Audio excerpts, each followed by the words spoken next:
पंचमहाभूतांना आणि आपल्या वास्तूला मॅनेज करणं म्हणजे वास्तुशास्त्र. ज्येष्ठ वास्तुतज्ञ, ज्योतिर्विद, सर्वे सर्वा ऑफ आनंदी वास्तू, माननीय श्री अनंत पिंपळकर सर. मुळामध्ये जमिनीवरचं वास्तुशास्त्र वेगळं, आकाशातलं म्हणजे अंतरिक्ष तत्वाचं वेगळं, अधोच्या म्हणजे जमिनी खालचं वेगळं, पातालिक वेगळं, देवांचं वेगळं, राक्षसांचं वेगळं, मानवांचं वेगळं, पाश्चिमात्य वेगळं. मुळामध्ये वास्तुशास्त्राचे 37-38 प्रकार आहेत. त्यामुळे फ्लॅटवाल्यांनी उगाचच वास्तुशास्त्राच्या नादी लागून स्वतःच्या फ्लॅटचं विदूस करून घेऊ नये एवढं मात्र नक्की. वास्तुशास्त्र हे सायन्स की थोतांड? प्रत्येक गोष्टीला तुम्ही चॅलेंज करा, मी तुम्हाला प्रत्येक गोष्टीला पुरावा देऊ शकेल. पण मुळामध्ये आम्हाला कृष्ण समजला नाही, आम्हाला गणपती समजला नाही. कृष्ण म्हणजे हृदय आणि 16,118 म्हणजे नाड्या आणि त्यातून एक रक्ताची धारा धारा धारा धारा राधा वाहते. तो कृष्ण तुमच्यात पण आहे, तो कृष्ण माझ्यात पण आहे. आपल्या पॉझिटिव्ह विचारांना आणि प्रचंड इच्छाशक्तीने आपण वास्तुदोषाला मात देऊ शकतो का? युगे 28 विटेवर उभा करकटावरी ठेवून या. मग तो युगे 28 तो पलंगावर का उभा नाही, तो खुर्चीवर का उभा नाही, तो विटेवरच का उभा? कारण त्याच्यातनं हेच सांगितलंय की तुमच्या प्रत्येक घराच्या विटेवरती हा पांडुरंग उभा आहे. मुळामध्ये वास्तुशास्त्र अगदी सोपं तुम्हाला सांगू का? तुम्ही वास्तुतज्ञ व्हाल, एका मिनिटात आपली सगळी वास्तुतज्ञ टीम होऊन जाईल.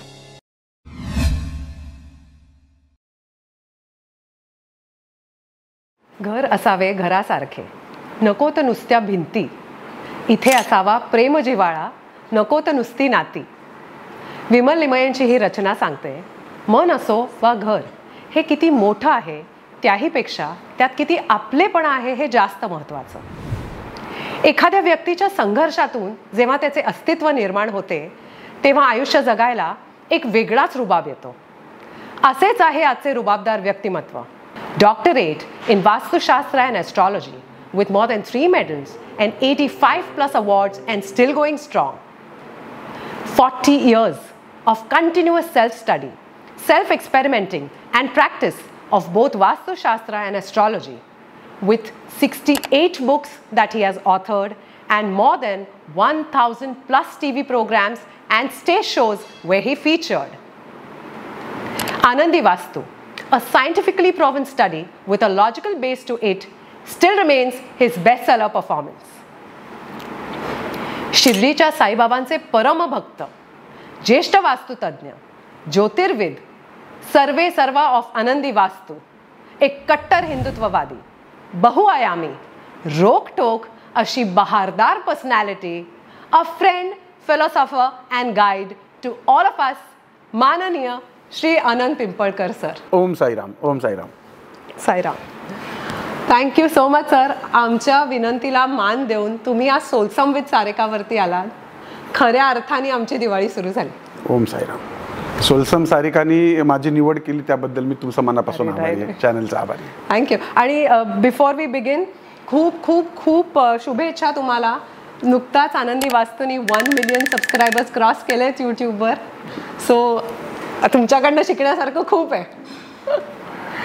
सो सुरू करूया. नक्की सर, अलीकडे माणूस खूप भित्रा झालाय. हो. आणि त्याच्या भीतीचा बाजार सुद्धा अनेकांनी मांडलाय. थोडीशी तुमच्या परवानगीने स्फोटक अशी सुरुवात करतेय, कारण तुमच्या तोंडून ऐकायचंय. वास्तुशास्त्र हे सायन्स की थोतांड? सायन्स ना, मला सांगा की हिंदू धर्मामध्ये किंवा वेदांमध्ये 8,000 वर्षापूर्वी लिहून ठेवलेल्या गोष्टी ह्या त्या स्थलकाल सापेक्ष परिस्थितीला अनुकूल होत्या, भारतातल्या वातावरणाला अनुकूल होत्या आणि तशा पद्धतीने त्यांनी या शास्त्रांची रचना केली. सुश्रुतांपासून कणादांपर्यंत आणि विश्वकर्म्यांपासून समरांगण सूत्रधारापर्यंत जर आपण वेगवेगळे धर्मग्रंथ अभ्यासले तर आपल्या प्रत्येक शास्त्रामागं 100% विज्ञान आहे. त्यामुळे त्याला थोतांड कसं म्हणता येईल? याच्यामध्ये काही लोक घुसली आहेत, त्यांनी ते थोतांड आणलं. म्हणजे तुम्ही MBBS शिकता, डॉक्टर आहे तुम्ही, डॉक्टर झाल्यानंतर तुम्ही बरोबर असता, पण काही डॉक्टर मेलेल्या प्रेताला सुद्धा व्हेंटिलेटर लावून ठेवतात. याचा अर्थ MBBS चुकीचं नाही आहे, डॉक्टर चुकीचं आहे. त्याच पद्धतीने वास्तुतज्ञ किंवा ज्योतिषी मंडळी ही चुकीची असतात. शास्त्र हे कधीच चुकीचं नसतं.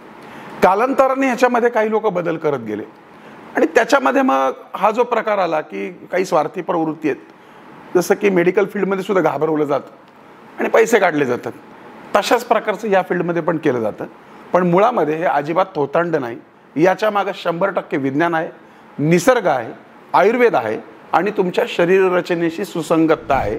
त्यामुळं हे 100% थोतांड नाही, हे विज्ञानच आहे. वा.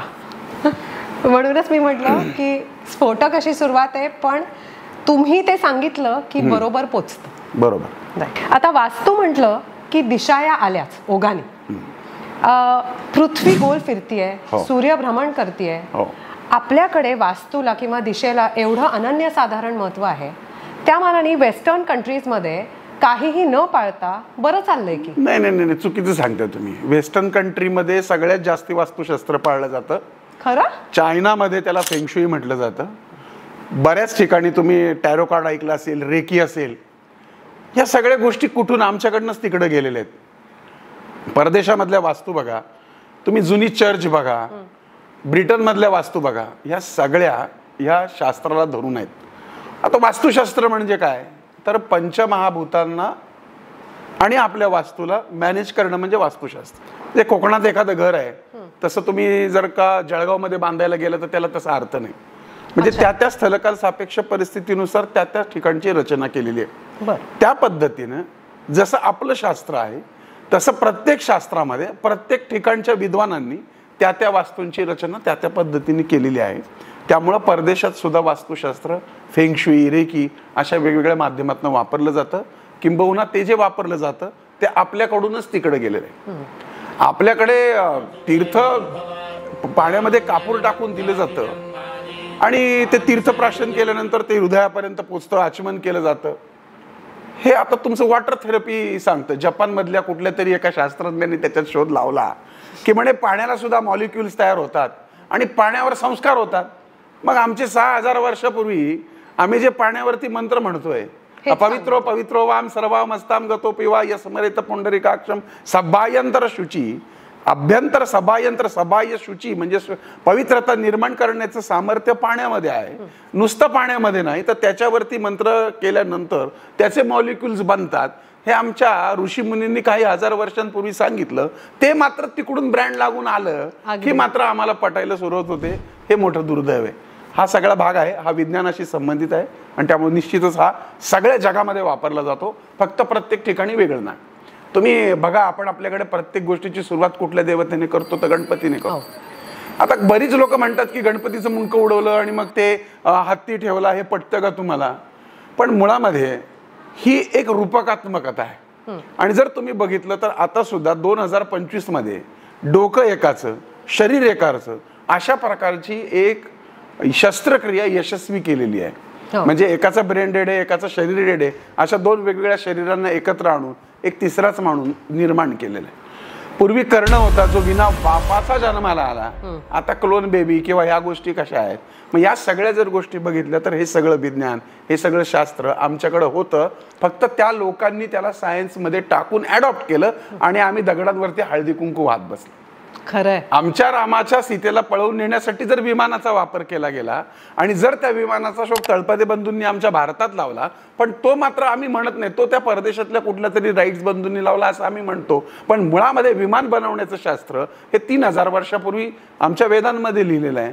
म्हणजे हाच प्रॉब्लेम आहे की आपल्याकडे त्याच्याकडे देवत्वाच्या नजरेने बघितलं जातं आणि त्यांच्याकडे ते शास्त्राच्या नजरेने बघितलं जातं. याला कारण आपली जी संस्कृती आहे ती रीती रिवाज, परंपरा, सहिष्णुता, देवधर्म आणि सगळ्या गोष्टींना घाबरून राहणारी आहे. पण मग त्याच्यामध्ये तोच प्रॉब्लेम होत गेला की नंतर आम्ही सायन्स विसरलो आणि आम्ही फक्त त्या दगडांवरती हळदी कुंकू व्हायला सुरुवात केलं. मूळ सायन्स राहिलं बाजूला आणि नको त्या गोष्टींची जंत्री सुरू झाली. सर, या प्रश्नाचं तुमच्या एवढं परफेक्ट उत्तर कोणी देऊच शकला नसतं. म्हणजे माझंच इथे इतकं समाधान झालं की this is what I wanted to bring forth, की आपण आपलंच शास्त्र विसरलो आणि कोणीतरी आठवण करून देतंय आपल्याला. आता याच्यामध्ये आपल्या सगळ्यात मोठा धर्माचा ड्रॉबॅक काय की आपण सगळ्या देवतांना रूपकात्मक बसवलं. रूपकात्मक म्हणजे ते तुम्हाला आम्हाला रिलेट व्हावेत म्हणून. आता बरेच लोक आम्ही जेव्हा म्हणतो की सत्यनारायणाची पूजा करताना बरीच तरुण पिढी आम्हाला असं म्हणते की तो कृष्ण, त्याला 16,118 बायका, वर त्यांनी राधा ठेवली जिचं लग्न केलं, म्हणजे या भाषेत बोलतात. बरं, खूप खराब भाषा आहे आणि शिवाय त्याला बायकाही होत्या. म्हणजे तुम्हाला पटतं का? असा आदर्श देव आम्ही मानावा का? पण मुळामध्ये आम्हाला कृष्ण समजला नाही, आम्हाला गणपती समजला नाही, आम्हाला विष्णू समजला नाही, आम्हाला त्याचे अवतारच समजले नाही. हे सगळे रूपकात्मक आहेत आणि आपण त्याच्या बायका आणि ते हे जे आपल्या समाजात चाललेलं प्रतिबिंबित्व बघतो.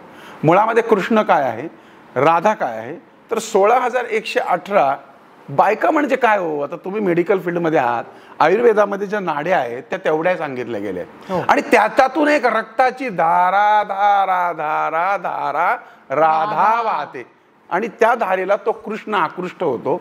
कृष्ण म्हणजे हृदय आणि 16,118 म्हणजे नाड्या, राधा म्हणजे रक्ताची धारा. ही सगळी संकल्पना त्याच्यामध्ये. आणि म्हणून पिंडी ते ब्रह्मांडी तो कृष्ण तुमच्यात पण आहे, तो कृष्ण माझ्यात पण आहे. हे जेव्हा कळेल तेव्हा त्या 16,118 बायकांची गणित आपल्याला कळतील, गणपतीचं गणित कळेल. वास्तुशास्त्रामध्ये मला सांगा, युगे 28 विटेवरी उभा करकटावरी ठेवून या. मग तो युगे 28 तो पलंगावर का उभा नाही, तो खुर्चीवर का उभा नाही, तो विटेवरच का उभा? कारण त्याच्यातनं हेच सांगितलंय की तुमच्या प्रत्येक घराच्या विटेवरती हा पांडुरंग उभा आहे. मग पांडुरंग का उभा आहे, तर तो का आला पृथ्वी तलावर, तर पुंडलिका भेटी परिक्रमा आले. पुंडलिक काय करत होता, भजन करत होता का तमाशा करत होता, तर तो भजन करत होता. पण भजन केव्हा करत होता, जेव्हा तो त्याच्या आईबापाचे हातपाय दाबत होता. ते भजन करताना पांडुरंग आल्यानंतर आईबापाला महत्व देऊन त्यानं वीट भिरकावली आणि त्या विटेवर त्याला थांबवला. जोपर्यंत तुमच्या या भारत देशामध्ये किंवा जगामध्ये आईबापांची सेवा घडेल तोपर्यंत तो पांडुरंग त्या विटेवरच उभा राहील. आणि म्हणून तुमच्या घरात जर तुमच्या आई वडिलांची सेवा झाली तर तुमच्या घरातल्या प्रत्येक विटेवर पांडुरंग उभा आहे. त्यासाठी तुम्हाला पंढरपूरला जायचीच गरज नाही. तर अशा प्रकारच्या शिकवणुकी याच्यातनं दिल्या गेलेल्या आहेत. पण त्या सोडल्या बाजूला आणि तिथं दिसलं दगड की घाल हळदी कुंकण ठेव डोकं, याच्यामुळे सगळी गडबड झाली. पण आता हे तुम्ही इतकं प्रॅक्टिकली जेव्हा समजून सांगताय ना तेव्हा ते करेक्ट पोचतंय. बरोबर सर, दिशांमध्ये साऊथ किंवा साऊथ फेसिंग म्हटलं किंवा ग्रहांमध्ये शनी म्हटला की भल्या भल्यांची बघा. आता हा तुम्ही जो म्हणता ना असा का गैरसमज आहे. मुळामध्ये वास्तुशास्त्र अगदी सोपं तुम्हाला सांगू का, तुम्ही वास्तुतज्ञ व्हाल, एका मिनिटात आपली सगळी वास्तुतज्ञ टीम होऊन जाईल. बघा आता दिशा जर बघितल्या आपण तर 10 दिशा आहेत. 10 दिशांमध्ये तुम्ही बोलता बोलता असं म्हणतो की बा आमचे हे ना करतील ती पूर्व. तुम्ही तसं म्हणता, पण मी म्हणतो आमची ही ना करेल ती पूर्व. ह्या शब्दात ना ते पश्चिम का नाही म्हणत, उत्तर का नाही म्हणत, याचाच अर्थ करणार ती पूर्व. म्हणजे पूर्वेकडे जो सूर्य आहे तो डी जीवनसत्व प्रसारित करतो, तो ठराविक प्रकारच्या एनर्जीज माणसामध्ये आणि सृष्टीमध्ये निर्माण करतो. त्यामुळे झाडं हिरवी आहेत आणि त्यामुळे सूर्य ज्याच्या घरामध्ये येतो तो कर्तृत्ववान होतो. पूर्व झाल्यावरती ती पश्चात म्हणजे पश्चिम, शांत होणारी, शिम म्हणजे शांत होणं. आणि म्हणून पश्चिमाभिमुख वास्तू या लक्ष्मीकारक मानल्या गेल्यात, या शांत करणाऱ्या मानल्या गेल्यात. म्हणजे पूर्वेला जर कर्तृत्व मानलंय तर पश्चिमेला शांती सांगितली आहे. क्षीण होणारी दक्षिण आणि दक्षिणला जर काना लावला तर होतो दक्षिणा. म्हणजे दक्षिण ही तुम्हाला दक्षिणा म्हणजे धनही देते आणि दक्षिण ही तुम्हाला क्षीणही करते. म्हणजे असं समजू नका की पूर्व पश्चिम उत्तर दक्षिण कुठेही दरवाजे असले तर ठराविक ठिकाणचे शुभ असतात, असं नाही. पूर्वेकडचे दरवाजे सुद्धा विशिष्ट पद्धतीतले भयंकर अशुभ असतात, परंतु त्याचा व्यवस्थित अभ्यास होणं किंवा कळणं गरजेचं असतं. त्यानुसार दक्षिण दिशा जी क्षीणत्व देणारी आहे, त्यामुळे सगळ्यांनी तो ठोकून नियम लावला की दक्षिण दिशा खराब आहे. अजिबात नाही. माझ्या स्वतःच्या घराच्या ऑफिसचे दरवाजे दक्षिणाभिमुख आहेत. नवीन ऑफिसचा जे मी काय घेतो प्रॉपर्टी आहे त्याला दक्षिणेला दरवाजा ठेवतो, म्हणजे ठेवतो विशिष्ट पद्धतीने. खूप महत्वाचं आहे. बरोबर. हे झालं करेन ती पूर्व, शांत होणारी पश्चिम, क्षीण होणारी दक्षिण. आता द्या मला माझ्या प्रश्नाचं उत्तर. प्रत्येक प्रश्नाचं उत्तर देणारी उत्तरेला एक तारा आहे, तो आहे ध्रुव तारा, तो आहे आढळ. आणि ध्रुव ताऱ्यासारखं जर तुम्हाला आढळ व्हायचं असेल तर त्यासाठी उत्तर दिशा सांगितली. झाल्या प्रमुख 4 दिशा. समजलं? आता मला सांगा, उपदिशांमध्ये जर आपण गेलो तर आग्नेय, मराठीमध्ये ही जी आपण संस्कृत ह्याच्यामध्ये आग्नेय दिशा सांगितली, आग्नेय शब्दाची फोड केली तर आपल्याला काय मिळतो? अग्नी. मग जर आग्नेयाला अग्नी मिळतो तर तिथं पाणी चालेल का? अच्छा, हा मुद्दा. ठीक आहे. मग निवृत्ती म्हणजे निवृत्त म्हणजे जो घरातला कर्ता पुरुष असतो त्याला निवृत्त होतो ना. म्हणजे आता जरी तो तरुण असला, त्याचं लग्न झालं, मुलं बाळ झाले की तो कळत नकळत निवृत्तीकडे झुकतो. म्हणून तो निवृत्ती, म्हणून कर्त्याची दिशा नैऋत्य. वायव्य म्हटलं तर वायू आला, हवा आली, आणि वायूला इंग्रजीमध्ये गॅस म्हणतात. म्हणजे सेफ्टी टँक, संडास बाथरूम, त्यासाठी वायू.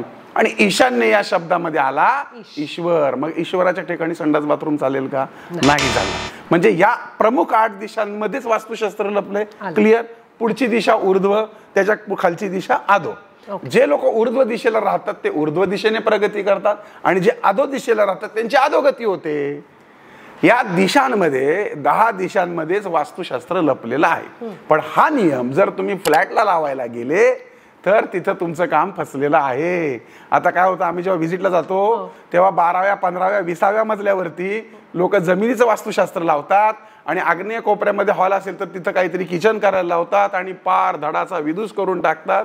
छोटंसं किचन असतं, त्याच्यात बेडरूम आणि मोठ्या बेडरूममध्ये छोटंसं बाथरूम. हा सगळा चुकीचा प्रकार आहे. मुळामध्ये जमिनीवरचं वास्तुशास्त्र वेगळं, आकाशातलं म्हणजे अंतरिक्ष तत्वाचं वेगळं, अधोच्या म्हणजे जमिनी खालचं वेगळं, पातालिक वेगळं, देवांचं वेगळं, राक्षसांचं वेगळं, मानवांचं वेगळं, पाश्चिमात्य वेगळं. मुळामध्ये वास्तुशास्त्राचे 37-38 प्रकार आहेत.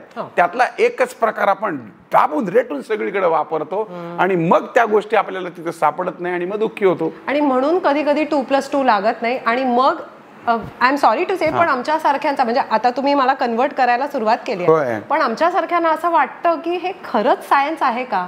तर मला सुरुवात झाली आहे असं वाटायला की हे सायन्स आहे, फक्त ते नीट पाळलं जात नाही. बरोबर आहे. आता हेच तुम्हाला एक फार मोठा महत्वाचा मुद्दा असा आहे की आपण म्हणतो पूर्वाभिमुख घर पूर्वाभिमुख घर. आता फ्लॅट सिस्टीम मध्ये 2 घर आहेत. इकडे एक फ्लॅट आहे, इकडे एक फ्लॅट आहे. या घराचं तोंड पश्चिमेला आहे, या घराचं तोंड पूर्वेला आहे. पण हा पश्चिमेला ज्याचं तोंड आहे त्याची पूर्व बाजू अख्खी उघडी आहे.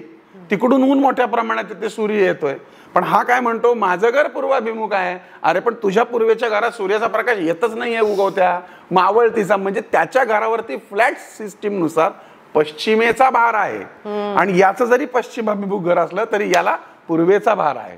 आता याचा दरवाजा असतो इकडे उत्तरेला तोंड करून आणि दक्षिण अख्खी ओपन असते, याचा अर्थ त्याला दक्षिणेचा भार आहे. आता फ्लॅटचं वास्तुशास्त्र आणि जमिनीचं वास्तुशास्त्र हा मेजर फरक आहे. त्यामुळे फ्लॅटवाल्यांनी उगाचच वास्तुशास्त्राच्या नादी लागून स्वतःच्या फ्लॅटचं विदूस करून घेऊ नये एवढं मात्र नक्की. याला कारण तुम्हाला सांगू का, अर्धवट वास्तुतज्ञ. अगदी माझी पुस्तकं वाचून असंख्य मंडळी वास्तुतज्ञ झाली आहेत. आता मला सांगा, गुरु हे प्रत्येक गोष्टीचं ज्ञान देतो का? तो थोडं तरी स्वतःकडे ठेवतो ना. तर ते कुठेतरी 20व्या मजल्यावरती अशी तोडफोड करणं, पार इकडचं तिकडं तिकडचं इकडं, याच्यातनं सगळा विश्वास गेलाय.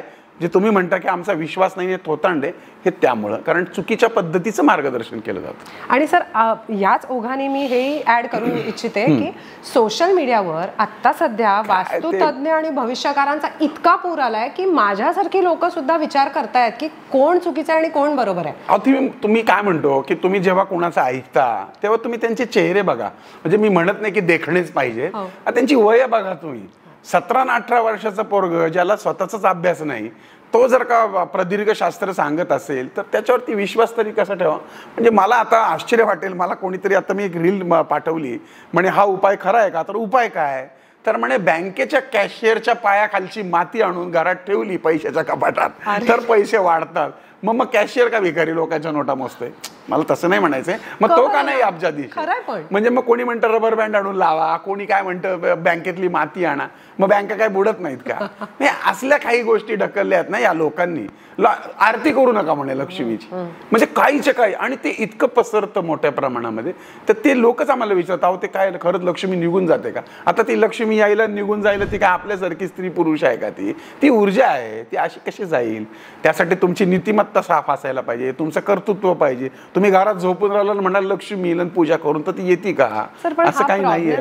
सॉरी, हा प्रॉब्लेम का आहे मी सांगते तुम्हाला की आपल्याकडे मराठीत एक म्हण आहे, अर्ध्या हळकुंडानी पिवळं झालं. तो तर आहे, पण ऐकणारे फार म्हणजे वेडेच आहेत असं माझं म्हणणं आहे. ऐकावं. आता मी माझ्या जागी येऊन 1 मिनिट विचार करा की गुगलवरती इतकं ज्ञान आहे, इतकं चुकीचं बरोबर सांगणारे लोक आहेत, त्याचे विद्यार्थी तुम्हाला सुद्धा त्रास देतात खूप. पण आम्ही राईट कोण रॉंग कोण हे कसं ओळखायचं? हे बघा, साधं सिंपल गोष्ट आहे. लॉजिक असतात आणि त्याला प्रमाण असतं. तुम्हाला कोणताही ऑथेंटिक व्यक्ती हा उठून काही सांगत नाही. जसे डॉक्टर मंडळी ही प्रॉपर औषधं देतात, डिस्क्रिप्ट ही प्रॉपर असतात, पण वैदू उचलतो आणि काही देतो. त्याला काही प्रमाण आहे का? नाही. मग जो वास्तूवाला, जो ज्योतिषी तुम्हाला धर्मशास्त्राचं प्रमाण देऊन सांगतो तर तो खरा माना. मग तुम्ही त्याला विचारलं पाहिजे की हे प्रमाण आहे, हे खरं कसं? याला कुठला धर्माचा आधार आहे का? पुस्तकाचा आधार आहे का? त्यांनी दाखवावं. हो. आता तुम्ही माझे जर कार्यक्रम बघाल, माझे 5-6 हजारपेक्षा जास्ती व्हिडिओज आहेत यूट्यूबवरती माझ्या, तर त्याच्यामध्ये प्रत्येक गोष्टीला तुम्ही चॅलेंज करा, मी तुम्हाला प्रत्येक गोष्टीला पुरावा देऊ शकेन.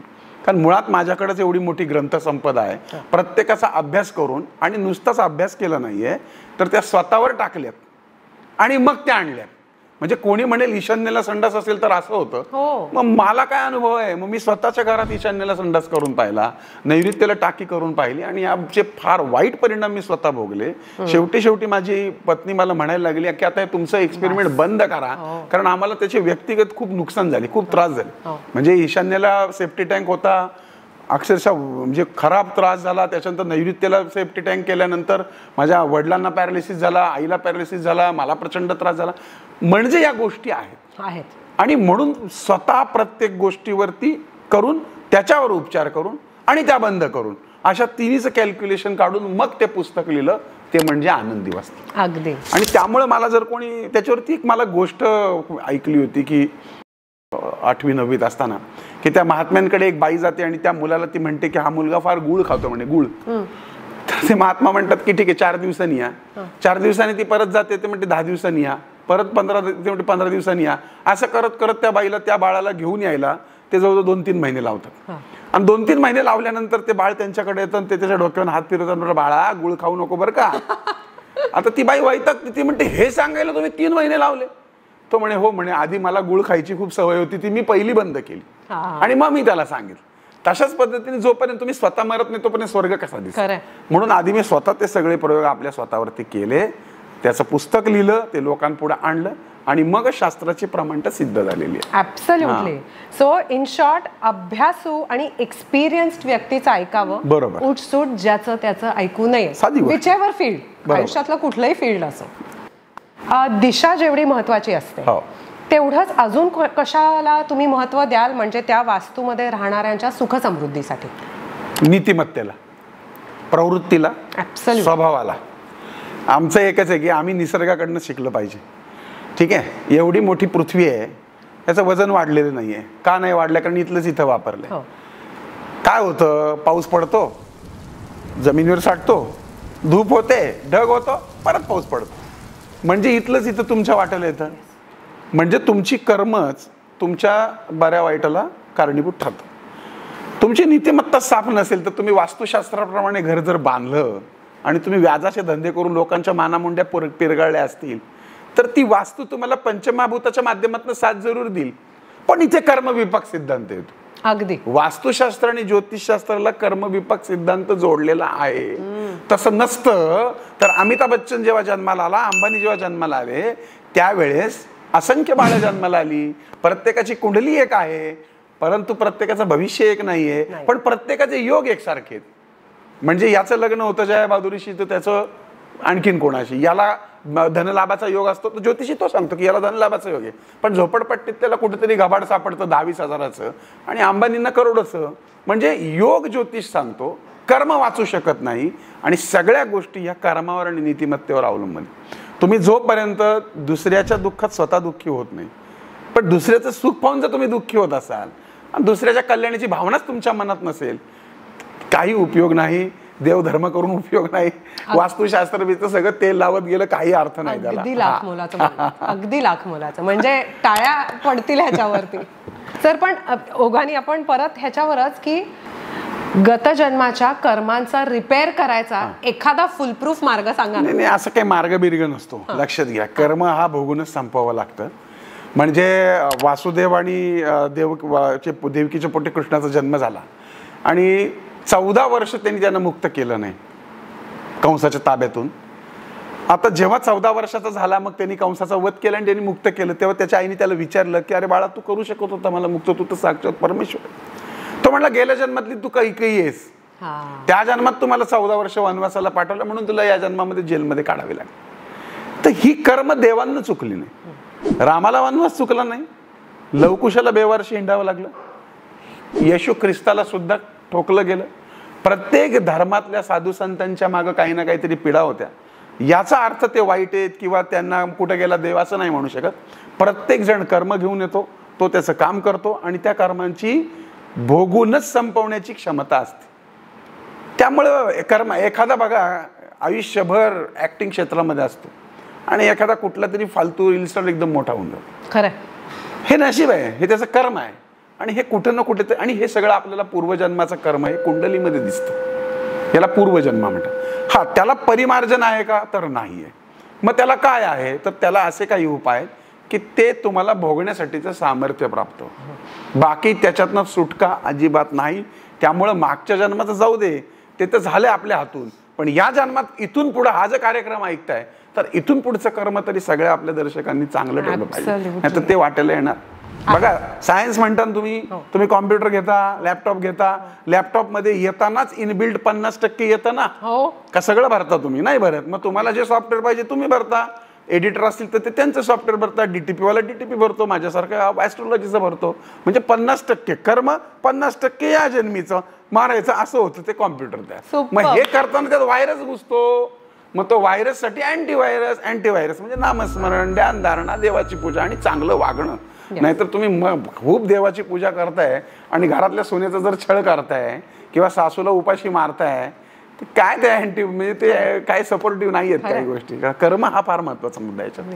पण हे कितपत खरं आहे की नियती जेवढं दुःख देते तेवढा तुमचा प्रारब्धाचा दोष कमी? 100% बरोबर. हाच मुद्दा आहे याच्यावर, हाच मुद्दा आहे. म्हणजे माझ्याकडे ज्योतिषाची प्रॅक्टिस करताना असे मी खूप सारे अनुभव बघितले की दुर्दैव कशाला म्हणतात, असे असंख्य उदाहरणं बघितली. एखादं उदाहरण म्हणजे धीमी एक उदाहरण देतो. त्या मुलीचं नाव होतं पौर्णिमा. मी तिला पौर्णिमेची अमावस्या असं नाव ठेवलं होतं. ती मुलगी जन्माला आली आणि तिचे आईबाप मृत पावले. शेतकरी कुटुंबातली मुलगी. मग तिच्या मामाने तिचा सांभाळ केला, लहान बाळ, आणि मामीनी छळ केला, घरात कामाला लावले आणि जड झाली म्हणून तिला 14-15 वर्षी तिचं लग्न लावून दिलं. लग्न लावून दिलं एका ड्रायव्हर बरोबर. मामीकडे खूप हाल काढले. नवरा सुदैवाने चांगला मिळाला.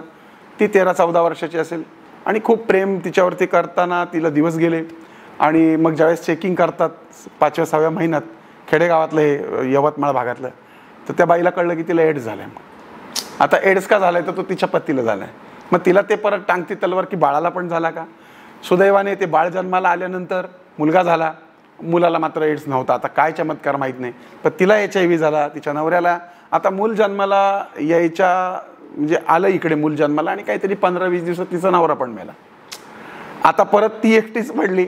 आता तिने कसं बसं करून त्या मुलाला धुणं भांडी करून वाढवायला सुरुवात केली आणि ते बाळ 5-6 वर्ष झाल्यानंतर त्याचे हातपाय काम बंद झाले करायचे. मग काय झालं तर त्याच्या शरीरामध्ये अशा प्रकारचा एक काहीतरी आजार झाला की पायापासून त्याचे मसल्स सुकत जातात आणि तो 15-20 वर्षी मरणार.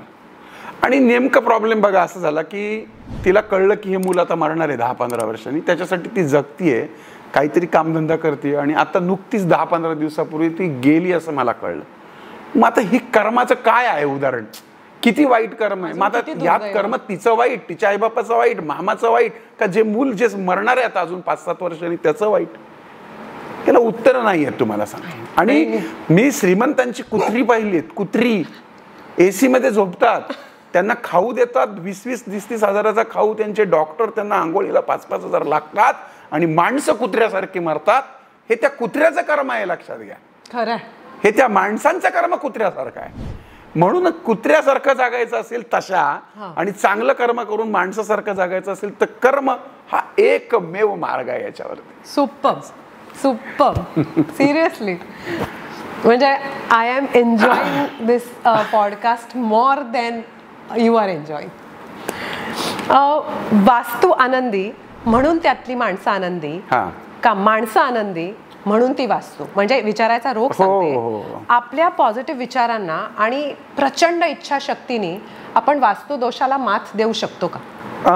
बघा, वास्तू दोष आणि कर्म आणि आनंदी राहणे या सगळ्या वेगवेगळ्या गोष्टी. मी तुम्हाला एक सोपं उदाहरण देतो, तुम्हाला पटेल. इथे आपण झाडं दिसत आहेत आपल्याला, ही झाडं आहे ती मागं.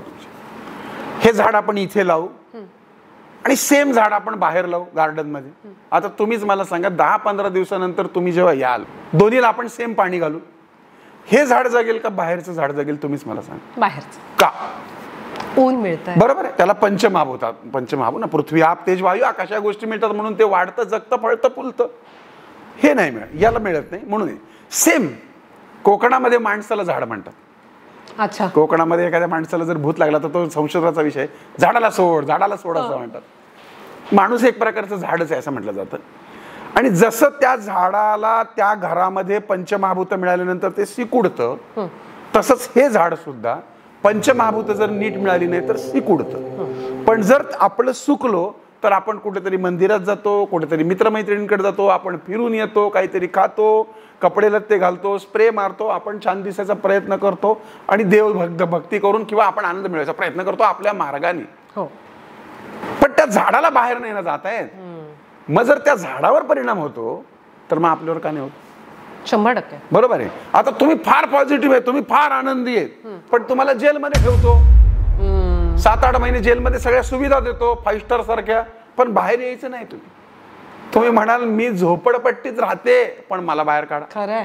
म्हणजे कितीही सुविधा असल्या, परदेशात तुम्हाला सोन्याच्या बेडवर जरी झोपवलं तरी सुद्धा ती पंचमहाभूत तुमच्यावर परिणाम करतात. आणि म्हणून वास्तू आनंदी तर माणूस आनंदी. माणूस आनंदी, हा तुम्ही तिथे पॉझिटिव्ह राहू शकता, पण किती राहू शकता याला पण मर्यादा आहे. आणि या सगळ्या एकमेकांना पूरक गोष्टी. आलं लक्षात? म्हणून तुम्ही सफरचंदाचं झाड जळगावात लावायला गेले तर लागणार नाहीये. त्या एनर्जीज त्या ठिकाणी तुम्हाला काम करतात. आणि तुम्ही जी एनर्जी काम करता ती तुमच्या प्रत्येक विटेवरती बाउन्स होतीये. त्यामुळे तिचं आणि तुमचं नातं आहे. तुमची चंद्रमौळी झोपडी जरी असली ना तरी ती तुम्हाला गोड वाटते. तुम्हाला फार ताज हॉटेलमध्ये महिनाभर ठेवलं ना, तुम्ही चांगल्या मोठ्या कंट्रीमध्ये जाऊन राहा, तुम्ही परत तुमच्या घरी येता. बरे घर आपलं गळ का असू द्या, पण आपल्या घरात आपलं जे सुख असतं ते कुठंच मिळत नाही. कारण त्याची कनेक्टिव्हिटी होते आपली. कारण वास आहे तो आपल्या अंगाला आणि तो निवास आहे. निवास आणि वास. तुमचा वास हा मला नाहीये, माझा वास ह्याला नाही, याचा वास त्याला नाही, त्याचा वास त्याला नाही. तसं असतं सगळ्यांचा वास एक. तर पोलिसांच्या कुत्र्यांनी सगळ्यांना धरलं असतं. चोरी झाल्यानंतर कुत्रा 1000 किलोमीटरचा गुन्हेगार शोधतं ना, कारण त्याच्याकडे ती शक्ती आहे. याचाच अर्थ प्रत्येकाला वास आहे आणि हा वास या भिंतींच्या वासाला कनेक्ट करणं म्हणजे निवास. आणि असा वास आणि निवास कनेक्ट झाला की मग जो सुवास तयार होतो तो म्हणजे आपला आत्मानंद आणि सुख. म्हणजे अलीकडे आपण वेगळ्या भाषेत म्हणायचं तर एखाद्या ठिकाणी गेलं किंवा एखाद्याच्या घरी गेलं की आपण म्हणतो खूप पॉझिटिव्ह वाइब. अगदी बरोबर. छान वाटतं. खरंच आहे. ते याच्या ऑरा तयार होतो ना. तुम्ही मला सांगा की तुम्ही आळंदीला कधी गेलात तर तिथं जे लहान लहान मुलं भजन भक्ती करतात, नामस्मरण करतात, किंवा तुम्ही हरे रामा हरे कृष्णवाले बघा, त्यांच्यावर एक सात्विक तेज दिसतं, त्यांचा एक ऑरा दिसतो तुम्हाला. मग चित्रपटामध्ये आपण गुंड पाहताना तसं गुंडच दाखवला जातो, तो सात्विक नाही दिसत. म्हणजे माणूस जसा विचार करतो तसा दिसतो. मी तुम्हाला ऍज अ ज्योतिषी म्हणून 100 लोकात पोलीस उभा करा, मी सांगतो हा पोलीस. 100 लोकात मला तुम्ही एखादी नर्स उभी करा, मी सांगेन ही नर्स. म्हणजे ज्योतिषांचं जे मुखमुद्रा शास्त्र आहे त्यानुसार माणसाच्या स्ट्रक्चरवरनं, त्याच्या वागण्यावरनं त्याच्यावरती तसा इम्पॅक्ट पडतो. म्हणजे तुम्ही साधीशी उदाहरण सांगतो की सारेगमप सारखे सारखे कार्यक्रम असतात, डान्स, काय ते डान्स इंडिया डान्स वगैरे, आणि त्याच्यामध्ये अक्षरशः झोपडपट्टीतली मुलं येतात. ती जेव्हा येतात तेव्हा ती अत्यंत घाणेरडी दिसतात, पण जेव्हा ते जिंकून जातात त्यानंतर कालांतराने 4-6 महिने बघा त्यांच्या चेहऱ्यावर तेज येतं. म्हणजे कशाचं तेज येतं? पैशाचं येतं, खाण्यापिण्याचं येतं, उठण्या बसण्याचं येतं, बरोबर राहणाऱ्यांचं येतं. म्हणून चांगल्या लोकांबरोबर राहिलं. म्हणजे एखाद्या गुंडाला जर तुम्ही तिकडं आळंदीत जरी ठेवलं, भजन कीर्तन करायला लावलं, तर त्याच्या चेहऱ्यावर पण ते तेज येणार आहे. आणि म्हणून तुमच्या वास्तू सातत्यानं पवित्रता आणि सातत्यानं सकारात्मक विचार असतील तर तुमच्या चेहऱ्यावर पण तेच तेज यायला सुरुवात होतं. आणि म्हणून संगतीचा परिणाम. बरोबर आहे, बरोबर आहे, अगदी बरोबर. सर्वसाधारण मुलं लहानपणी बोलायला सुरुवात करतात तेव्हा आई किंवा बाबांनी सुरुवात करतात. तुम्ही सुरुवात केली साईबाबांनी. हो हो. साईबाबांचा आशीर्वाद तुम्हाला लाभलाय. खरंच आहे. म्हणजे नेमकं काय? आता काय, हा फार मोठा गमतीचा विषय आहे की माझ्या आईला, म्हणजे मला आधीचे 3 भाऊ आहेत. 3 भाऊ माझ्यापेक्षा खूपच मोठे आहेत. म्हणजे माझ्या आधीचा भाऊ माझ्यापेक्षा 13 वर्षांनी मोठा आहे. तर असं झालं की माझे वडील शिक्षक होते, आई पण शिक्षक काही काळ होती. आणि 3 मुलं झाल्यानंतर आईनी फॅमिली प्लॅनिंगचं ऑपरेशन केलं. या गोष्टीला 13 वर्ष झाली. आणि 13 वर्षानंतर हे शिर्डीला गेले होते. आणि तिकडे जाऊन आल्यानंतर, म्हणजे हा किस्सा त्याच्यानंतर 6-7 महिन्यांना तिच्या लक्षात आलेला आहे की पोट दुखतंय. आणि मग दवाखान्यामध्ये गेल्यानंतर ते म्हणले गरोदर आहे तुम्ही. ते म्हणले शक्यच नाही, कारण ते गोडबोले म्हणून आमच्या इथं हॉस्पिटल आहे पुण्यामध्ये, कमलाबाई गोडबोले.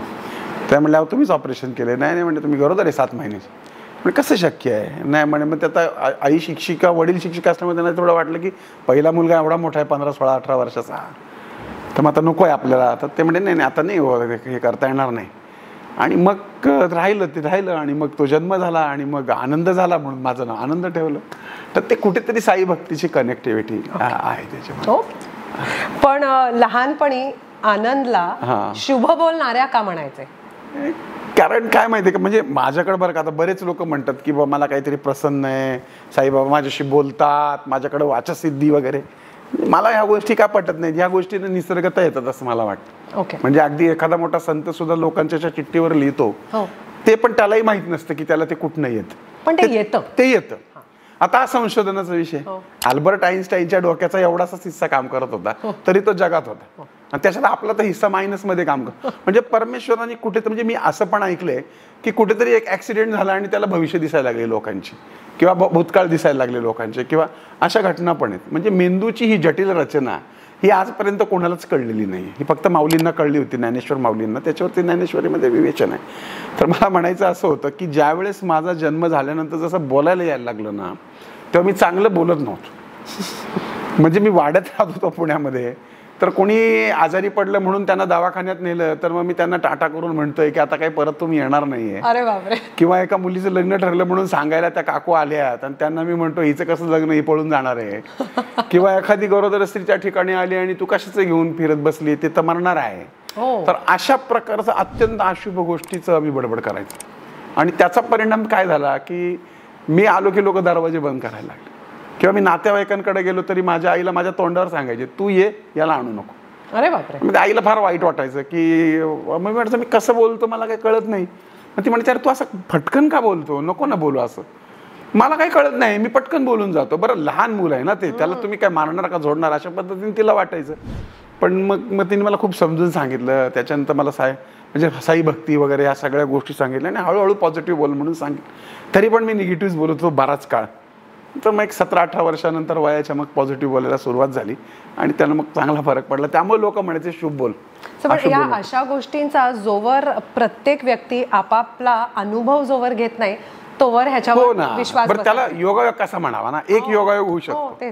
बरं ते कसं यायचं ते मलाही कळायचं नाही, आजही कळत नाही. मग यालाच वाचासिद्धी म्हणतात ना. हा तो तुम्ही दिलेलं नाव आहे, पण मला असं वाटतं हे कुठेतरी पूर्वकर्माशी संबंधित अगदी कुठेतरी. कारण हे पॉसिबल, कारण तुम्ही जेव्हा मला पत्रिका दाखवता ना, बऱ्याचदा आता माझ्याकडे तुम्ही बघाल तर एप्रिल 2025 पर्यंत बुकिंग फुल आहे. आता ते बघताना मला आहे ना, मी बघतो हे, पण मी सांगतो ते त्याला आधारित सांगतच नाही. ते माझ्या डोक्यात जे येतं ते मी टाकत जातो. अर्थात ते चुकीचं नसतं आणि तशा घटना घडतातच ना. बरं आज मी किती 30-35 वर्ष समजा प्रॅक्टिस, मी 15 वर्षापासून वयाची प्रॅक्टिस करतोय. अगदी ॲथोराईज प्रॅक्टिस जेव्हा मी चालू केली त्या गोष्टीला सुद्धा आता 25-30 वर्ष होऊन गेली. तर मग 25-30 वर्षाचे क्लायंट माझ्याकडे आजही येत ना की तुम्ही 25 वर्षापूर्वी जे लिहून ठेवलं ते आता घडते. म्हणजे इथून पुढे मी आजही ज्या बाळाचं लिहून देतो ते 25 वर्षांनी घडणारच आहे. हे कसं होतं हे कळत नाही. अभ्यास तर आहेच, मी असं नाही म्हणत की कुंडलीचा अभ्यास नाही, मी त्याच्यामध्ये गोल्ड मेडलिस्ट आहे. मी भरपूर अभ्यास केला, मी पुस्तकं वाचली, त्यातून पुस्तकं लिहिली. पण मला म्हणाल आधार काय, तर मला तो इंट्युशनचा आधार आहे. आणि तुम्हाला तुमची पत्रिका समजत असेलच की तुम्हाला मागचं कनेक्शन. मी माझ्या आयुष्यातल्या प्रत्येक घटना लिहून ठेवल्या होत्या आणि त्या प्रत्येक घटना स्वतःवर मी तुम्हाला सांगितलं ना टाकून बघितल्या. माझ्याकडे मी जेव्हा अगदी तरुण वयामध्ये होतो, लग्नाच्या आधी एक पत्रिका जुळवायला माझ्याकडे जोडपं आलं. इथं चंदननगरमध्ये मी बसायचो माझ्या घरातच, आणि तासाभराने एक मुलगी आली, ती कागद अशी माझ्या तोंडावर फेकली. मला म्हटली तुला काय अनुभव रे, म्हटली लग्नाला जुळवायला लागलाय, माझं त्या मुलाबरोबर प्रेम आहे, मी लग्न करणार, तुला काय करायचं ते कर आणि मी पळून जाणार, असं म्हणून तिने तोंडावर टाकलं. ते माझ्या डोक्यात बसलो की चायला खरंच आहे, आपण सांगितलं हे लग्न जमत नाही, मग आपण पण असं करून बघूयात की जिच्याशी आपलं पत्रिका जमत नाही. आणि मग मी पण तसंच केलं. मग मुद्दा म्हणून अशी पत्रिका बघितली की जमतच नाही. पण काही नाही, चांगलं झालं. म्हणजे काही गोष्टी या तुमच्या स्वभावावर पण डिपेंड आहे, काही गोष्टी तुमच्या ऍडजस्टमेंटवर पण डिपेंड. म्हणून मग मी काय केलं, गुणमेलनावर पुस्तकच लिहिलं नाही. मृत्यूपर्यंतची पुस्तकं आहेत माझी, धर्मशास्त्रीय सिद्धांतावरती ग्रंथ आहेत माझे, 68 पुस्तकांमधनं वेगवेगळे विषय हाताळलेत, पण गुणमेलनावर पुस्तकच लिहिलं नाही. कारण मला ते असं नाही वाटत की माणसाच्या ऍडजस्टमेंटवरती आहे सगळं. संसार न टिकण्यामागचं कारण इगो, इतर मंडळी, हलकं कान आणि संशय, याच्या पलीकडे संसाराचं वाटोळं होत. आणि सगळ्यांनी हे समजून घेतलं. तुम्ही indirectly prescription for happy marriage सांगितलं जातं. साधं गणित आहे. असं आहे, आमच्याकडे जेव्हा कटकटी येतात ना घटस्फोटाच्या, पहिल्यांदा ऐकून घेतलं तर निम्मी भांडणं इतरांमुळेच होतात खरं तर, असा विषय. सर, भविष्य सांगणं किंवा पूजा अर्चा करणं म्हणजे धर्माचा मार्ग हा तुम्ही अगदी लहानपणापासून निवडला. हो. धर्मरक्षणासाठी तुम्ही अगदी हाणामाऱ्या केला, खटले चालवले, राजकारण केलं. पण मला इंटरेस्ट आहे तलवार नावाचं साप्ताहिक सुरू केल्याच्या मागच्या स्टोरीमध्ये. मी पत्रकारितेमध्ये होतो आणि पत्रकारितेमधनं जाज्वल्य हिंदुत्ववाद प्रसार करणं हे माझं काम होतं. आणि नंतरच्या काळामध्ये थोडीशी पत्रकारितेमध्ये फार चुकीची लोक शिरली. सगळेच आहेत असं माझं म्हणणं नाही. मग ते दारू पिणं, मांसाहार करणं, पाकिटं घेणं आणि बातम्या देणं. आणि मी थोडा तत्वनिष्ठ पत्रकारिता करत होते. मला काढून टाकलं एका वृत्तपत्रातनं त्यांनी या सगळ्या वादामुळे. म्हटलं स्वतःचं वृत्तपत्र चालू करू. पण मी अगदी लहानपणी मी सुरू केलंच होतं, अगदी 17-18 वर्षाचं असताना. त्याच्यानंतर मी पत्रकारितेत काम पण केलं आणि नंतर मग मी स्वतःचं एक वृत्तपत्र चालू केलं. त्याचं नाव ठेवलं तलवार. पण तलवार होता, सर्वसामान्य जनतेकरता लढणारी लेखणी तलवार असं त्याचं नाव होतं. आता मी तुम्हाला दाखवेन ते हे. तर सुरुवातीला पैसेच नाहीत ते काढायला, छापायला पैसे लागतात, कुठून तरी गोळा करायचे. मग DTP पूर्वी फार अवघड होतं. आता तुम्ही मोबाईलवर टाईप केलं तर ते DTP. त्यावेळेस म्हणजे 20-25 वर्षापूर्वी तो DTP ऑपरेटर म्हणजे फार अवघड गोष्ट. त्याला फार असं तेल गुळ सगळं लावायला लागायचं. आणि मग ते तर कोण करणार. मग काय करायचं, ते काळे निब म्हणून पेनचं दुकान होतं. मी त्याच्याकडनं 4-5 पेन विकत आणले. मोठ्या पेनच्या निबने हेडलाईन तयार करायचं, उरलेला हाताने लिहून काढायचं. इतकं घाणेरडं अक्षर तरी मी चांगलं काढायचा प्रयत्न करायचो. आणि मग हेडलाईन दणकून द्यायच्या, स्वतःच्या हाताने लिहायचं. त्याचं ट्रेसिंग पेपर ते आम्ही चक्क कॉपी करतो म्हणून आहे, DJ कॉपीर्स, त्यांच्याकडनं त्याचं ट्रेसिंग मारायचं. ते जाऊन पेपरला त्यांनी बघितलं मला, ते ढोले म्हणून आमच्या बाई होत्या प्रिंटिंग पण. अरे काय केलंय तू म्हणले, ते थोड्या वयस करत. म्हटलं पेपर तर काढायचंय. मग त्यांनी मला खूप मदत केली. नंतर ते म्हणले पैसे नसले ना तरी तू छापून घेत जा, नंतर पैसे देत जा. अर्थात त्याचा पण फायदा मी फार उचलला, नंतर दिले पैसे त्यांना, ती गोष्ट नाही. परंतु त्या ट्रेसिंगवर हाताने लिहून पेपर काढला आणि हळूहळू तो फार मोठा केला. जवळजवळ 12-13 वर्ष मी तलवार चालवलं. आणि त्यातनं मी हिंदुत्ववाद असेल किंवा अन्यायावरती प्रचंड आग पाखड केली. याचा मला खूप त्रास झाला. म्हणजे अगदी इंटरनॅशनल लेवलच्या माणसांकडनं. मी त्याच्याकडेच येते. तलवार मध्ये इतकं धारेधार लिहिलं तुम्ही, पण तुम्ही आज माझ्या समोर बसलाय. आता हा वास्तूचा चमत्कार का तुमच्या नशिबाची साथ का अजून काही, तो किस्सा सांगा ना. काय आता की बघा, वृत्तपत्रामध्ये लिहिताना खरं तर ताळमेळ घालणं फार गरजेचं असतं. किती तुम्ही तत्वनिष्ठ पत्रकारिता केली तरी माझ्या बरोबरचे त्यावेळेच्या 2-3 पत्रकारांच्या हत्या झाल्या. माझं असं म्हणणं आहे की तुम्हाला जर मारूनच टाकलं तर तुम्ही काय पुढं इतिहास घडवणार किंवा तुम्ही बदलणार. तुम्ही मेला, दुनिया मेली. मग तुम्हाला जगलं पाहिजे. आणि म्हणून मग मी पत्रकारितेतलं जरा जहरी लिखाण कमी केलं. कारण मला पण जगायचंय आणि मला माझं कार्य पण जगवायचं. कारण एक माणूस संपला तर सगळंच संपतं. पण कधी अशी वेळ आली होती? असं बऱ्याचदा आलं होतं, बऱ्याचदा. मी कधीच कोणाला घाबरलो नाही. आंतरराष्ट्रीय ख्यातीच्या गोंडलांनी उचलून नेण्यापर्यंतच्या गोष्टी झालेल्या होत्या. कसं काय सोडलं परत? सोडलं आता काय झालं, आता सगळ्या गमती जमती. परंतु ते झालं. पोलिसांच्या विरोधात सुद्धा बरंचसं लिखाण केलं होतं मी त्यावेळेला. अर्थात चुकीच्या मुद्दामून नाही, म्हणजे पाकिट असणारा पत्रकार नाही तर अन्यायाविरुद्ध लढणारा पत्रकार म्हणून ती माझी ख्याती होती. आणि अगदी लहान वय असताना फार मोठमोठ्या लेवलचे अधिकारी उठून उभा राहायचे घाबरून. अरे पिढा आली का म्हणायची. कारण लिहिताना फार जालीम लिहायचो आणि काय कोणाचा विचार करायचो. लग्न झालं, मुलं बाळ झाल्यानंतर मी थोडं कमी केलं ते लिखाण. कारण आपण जगलो. कारण मी बघितलं, माझा एक पत्रकार मित्र होता तळेगाव दाभाडेचा, मी त्याचं नाव नाही सांगत. त्याला तिथल्या गुंडांनी मारून टाकले. 1-2 महिन्यांनी त्याची बायको भांडी घासायला लागली, त्याच्या मुलं देशोधडीला लागली. मी म्हटलं आता तो तत्वनिष्ठ होता, पण तत्व त्याच्याबरोबर गेली ना. जेव्हा त्याच्या मिसेसला मी भेटायला गेलो तेव्हा त्याची बायको त्याला दुवा द्यायची ऐवजी बददुवा देत होती. की काय केलं म्हणे, तत्व समाजाकरता हा भांडला आणि समाजाने आम्हाला तुकडा पण दिला नाही खायला, तर काय गरज आहे त्या तत्वनिष्ठ. मग हे कुठेतरी मला असं वाटलं की आपण जिवंत राहून काम करू किंवा हातपाय मोडून घेऊन करण्यात काय अर्थ नाही. याचा अर्थ घाबरलो असं नाही लक्षात. काही ठिकाणी 2 पावलं मागे आलेली बरी असते. असं आहे. फॉर दॅट मॅटर कुठेही कुठेही कुठेही कुठेही. तर राजकारण जरी सोडलं तुम्ही तरी समाजकारण कधी सुटलं नाही तुमचं. म्हणजे दलित चळवळ असू दे किंवा चांभार समाजाचा उद्धार, दलित चळवळमध्ये कसं काय पार्टिसिपेट केलं तुम्ही? मी आंबेडकर, मी तसं तर फार पूर्वीपासून भारतरत्न डॉक्टर बाबासाहेब आंबेडकरांच्या विचारांनी इन्स्पायर्डच होतो मी फार. अच्छा. त्याच्यानंतर मी आंबेडकर कॉलेजमध्ये होतो नाना पेठेमध्ये. त्यामुळे तशा प्रकारच्या सराउंडिंगमध्ये त्याला वातावरणाला हे मिळालं, खूप प्रोत्साहन मिळालं. आणि मग नामांतरासाठीची चळवळ असेल किंवा दलितांवर होणारे अत्याचार असतील याच्यावरती मी खूप मोठं काम केलं. म्हणजे सगळ्यांसाठी काम खूप खूप खूप. म्हणजे हे बघा, संतांनी सुद्धा सामाजिक विषमता दूर करण्याचं काम केलं म्हणून तर आपली वारी चालली आहे. म्हणजे जर तिथे चोखा महारा आहे तर नामा शिंपी पण आहे, गोरोबा कुंभार पण आहे. त्यांनी हातात भगवत पताका घेतली. मी पत्रकारितेचे लेखणी घेऊन पाहिले, मी राजकारणाचं शस्त्र घेऊन पाहिलं, पण मी संत नाही होऊ शकलो. कारण संत जे करू शकतात ते ही गोष्ट लोक करू शकत नाही, म्हणून संत व्हायचा प्रयत्न केला. पण मग संत बघितले तर संत खायची मारामार असते संतांची. जग कल्याण करता करता जर तुमचंच कल्याण नसेल तर काय उपयोग. तर मग आताचा काळ आहे, मला असं वाटतं की आधी तुम्ही तुमचं भलं बघा.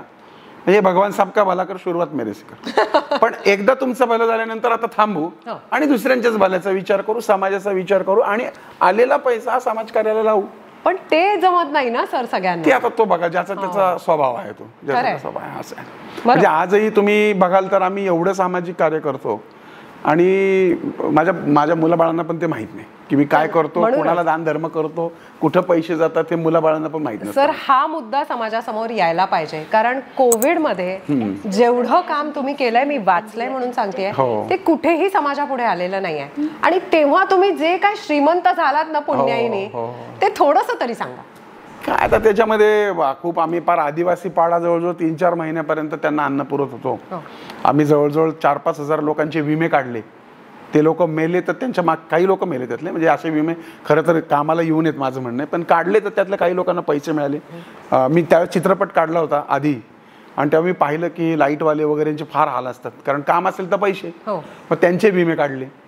त्याच्यानंतर अन्नधान्य तर आम्ही 1800 रुपयाचे किट वाटायचो, जे 3-3 महिने चालायचे लोकांकडे. लोक पुरून खायचे आणि खूप पैसे खर्च केले. मग महाराष्ट्र राज्याचे त्यावेळेस उपमुख्यमंत्री होते अजितदादा पवार, तर त्यांच्यापर्यंत ही गोष्ट गेली आणि त्यांनी दखल घेतली. आणि एक पत्रकार भवनामध्ये, त्याचे युट्यूबवर व्हिडिओ पण आहेत, पत्रकार भवनामध्ये कार्यक्रम झाला आणि त्यामध्ये दादांनी स्वतः जवळचे म्हणजे राजकारणी व्यक्ती सहृद पण असतात हे त्याचा प्रत्येक. आणि मला पूर्वी असं वाटायचं की राजकारणी लोक फक्त कडक असतात, पण अजिबात नाही. त्यांनी स्वतः जवळचे 5 लाख रुपये दिले. मी परत त्याच्यात काही पैसे टाकले आणि परत ते मग ते अंगावर फटके मारून घेणारे जे लोक असतात, ते पोतराज म्हणतात, त्यांच्या हे असतील खूप. म्हणजे विमे तर इतके केले. त्याच्यानंतर मग सामाजिक क्षेत्रामध्ये ज्या रस्त्यावरती झाडणाऱ्या बायका असतात त्यांचा आम्ही एक फॅशन शो घेतला होता आणि त्यासाठी एक अस्तित्व कला मंच म्हणून माझे मित्र आहेत, आम्ही सगळे मिळून हे काम करतो. आणि आपले देवदासी जे आहेत बुधवार पेठेतल्या, आता हे जे पूजन करतात कन्यापूजन, चांगल्या घरातल्या पोरींचं सगळं करतात.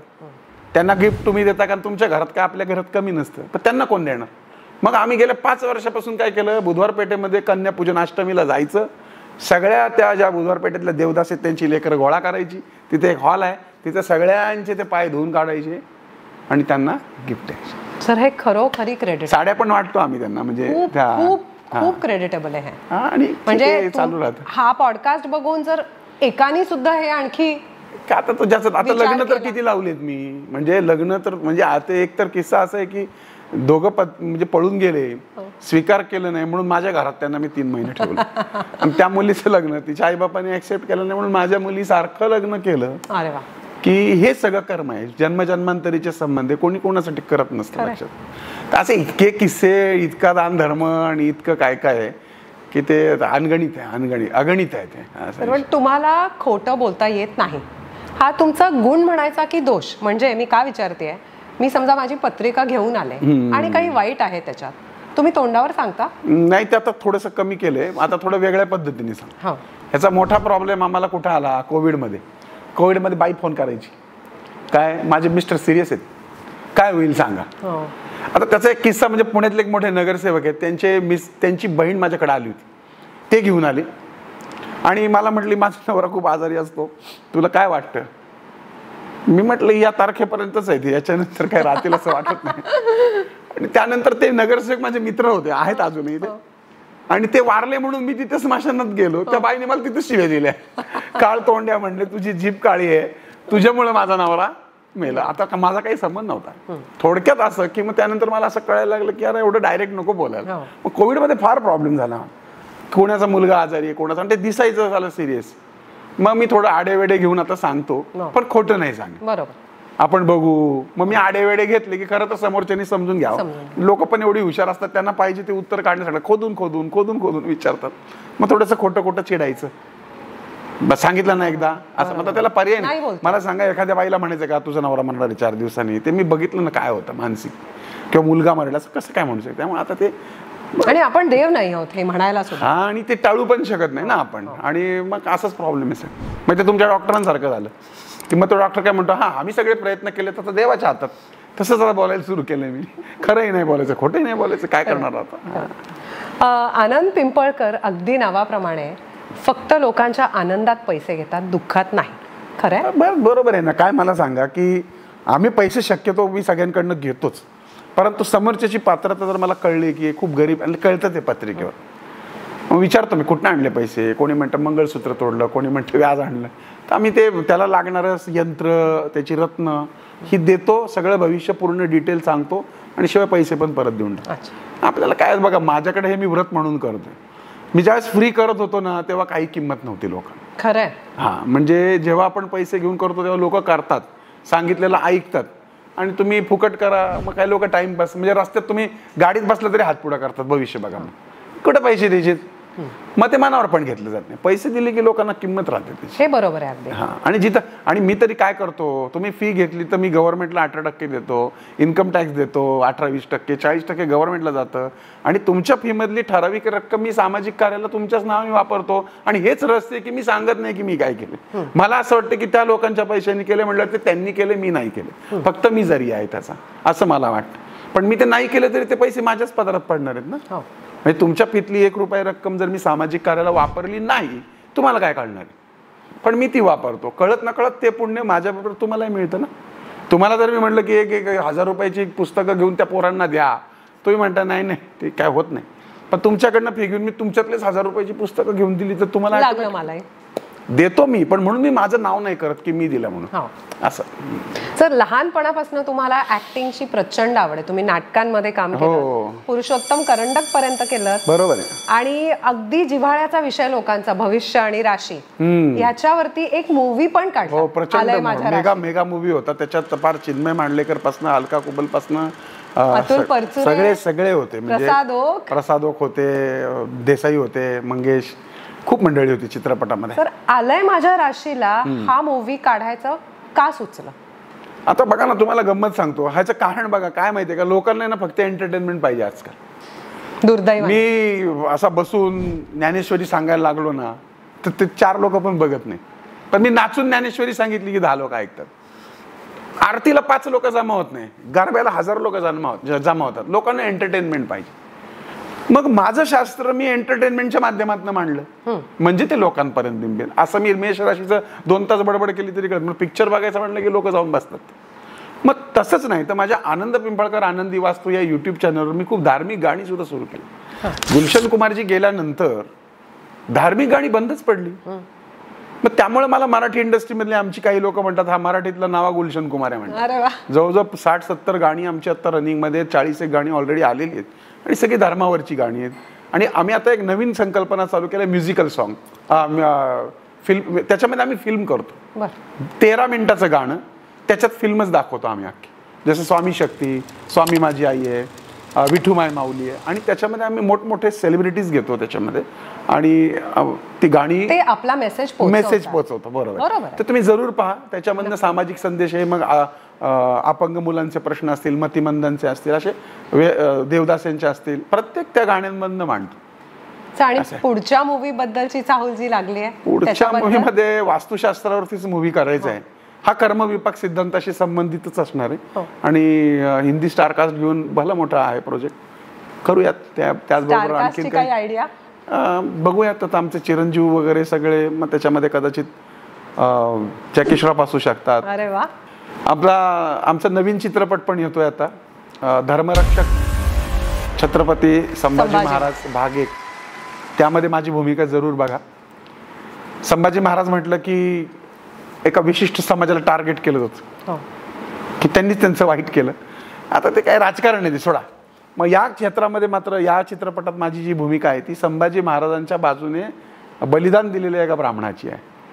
तर तो जरूर चित्रपट 22 नोव्हेंबर 2024 तो प्रदर्शित होतोय नक्की. आणि खूप सारे चित्रपट आहेत ज्याच्यात काम इथे सुद्धा मला काय आवडतं माहितीये, इथे सुद्धा धर्मरक्षण. हो, जिथे ज्या माध्यमातून तुम्ही काम करताय बरोबर आहे. एंड रिझल्ट इज धर्मरक्षण. साधी गोष्ट आहे. म्हणजे तिथं मला झापूक झुपूक करून चालणार नाही. लक्षात घ्या, समाज कुठं चाललाय बघा ना तुम्ही. आज सिद्धी, मी नेहमी म्हणतो सिद्धी आणि प्रसिद्धी यामध्ये ना प्रसिद्धीला महत्व झाले आजकाल. अगदी. आणि ती प्रसिद्धी पण टिकत नाही. कुठला तरी एखादा रील स्टार येतो, 4-6 महिने वर जातो, नंतर गपकन थांबतो. पण मग काय होतं की प्रतिभाशाली एखादा, आता समजा वपू काळेंसारखा माणूस किंवा पु ल देशपांड्यांसारखे, आता काय नाही आहेत का माणसं? आहेत ना, पण त्यांना व्हॅल्यू नाही ना. का नाही व्हॅल्यू? कारण फालतू आचरट चाळे करणारे लोकांपुढे यायला लागलेत आणि लोकांना आचरट चाळे आवडायला लागलेत. म्हणजे समाजाची मानसिकता पण आचरट व्हायला लागलेली. कोणतरी सुधारायला पाहिजे ना होय. म्हणून आम्ही हे उद्योग करतो.